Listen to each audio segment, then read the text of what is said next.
pochopíš, ako veď spôsobuje mnoho práve teraz. Ťa ničí moja sorta, forma srta, čo má kurva lepší štýl ako negri z Halta z Kielta. Nepriestrelná vesta, tuto skurveného mesta, novej žiliny tak nepičuje, nemením s tým prestať. Štruktúrou sa moja mysel podoba pavučiny, jednoduchá, pritom dvomyselná pôsobí účinne. Kým sa rozhýbeš, tak ja mám rýchlosť Tigri 420, omotám si ťa tak silno, že ťa prinútim zvracať, až kým nevypluješ mandle, až kým nepocítiš, že si na dne.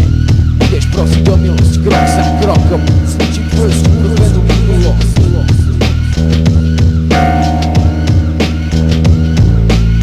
Posledné varovanie, posledná výstraha od môjho mikrofónu považovaného za vraha.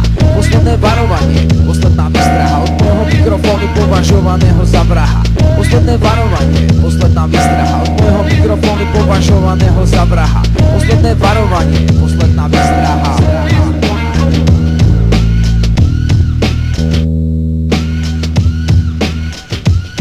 Práve teraz ničím tvoju skurvenú prítomnosť, svojou sektou drvím tvoju úbohú osobnosť. Posledné varovanie, posledná výstraha od môjho mikrofónu považovaného za vraha. Pri odpore ocitám sa mimo svojej kontroly, v stave zúrivosti pribúdajú ďalšie mŕtvoly. Od textu k textu som viac nebezpečný, od sama z tvojho tela strach neskytočný, z tvojho torza čo už len sporadicky dýcha a nechce pripustiť, že to zavinila pýcha. Bráni sa, odmieta sa podobiť priamo na mnou, je ti jasné, že už nezažiješ ďalšie rány. Len ja stúpam hore ako dým z cigarety a viem, čo sa s tebou stane na